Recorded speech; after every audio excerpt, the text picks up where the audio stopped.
The Battle of Badr 624 CE, when faith defeated fear. In the year 624 CE, the sands of Arabia witnessed a moment that would echo through all of history. In a quiet valley called Badr, a small army of believers prepared to face an empire of disbelief. For years, the Muslims of Medina had suffered exile, loss, and persecution. Now, the Quraysh of Mecca marched toward them, 1,000 men strong, armed with pride and vengeance. But the Muslims numbered only 313, with just 2 horses and 70 camels. To the world, it looked like certain defeat. But to the believers, it was a test of faith. The night before the battle, the Prophet Muhammad, peace be upon him, stood beneath the stars, praying with tears in his eyes. Allah, if this small group is destroyed, there will be none left to worship you upon this earth. That night, a gentle rain fell upon the believers,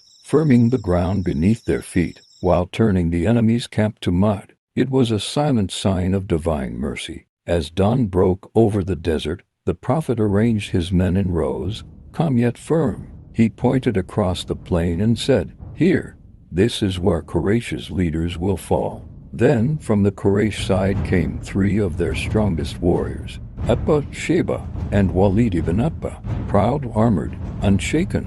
The Muslims sent forth their champions, Hamza, Ali, and Ubaidah ibn al-Harith. Swords clashed, dust filled the air, and in moments, the mighty of Quraysh lay fallen.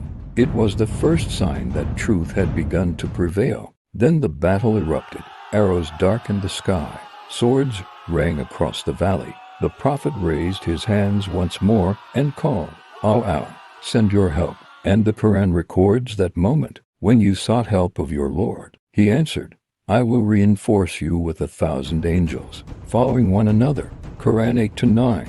Invisible to the human eye, divine aid descended. The tide turned, and the hearts of the believers burned brighter than ever. The Quraysh began to break. Their leader, Abu Jahl, once the pharaoh of this nation, fell by the sword, and by sunset, the impossible had happened. 70 of Quraysh lay dead, 70 were captured. Only 14 Muslims had fallen, all martyrs. The Prophet walked among the slain, not in triumph, but in humility. He whispered, "Victory comes only from Allah." The Battle of Badr was more than a military victory. It was a victory of faith over fear, truth over arrogance, light over darkness. A small group of believers had faced an empire, and won because their hearts never wavered. Centuries later, Badr still asks us a question. When your own battle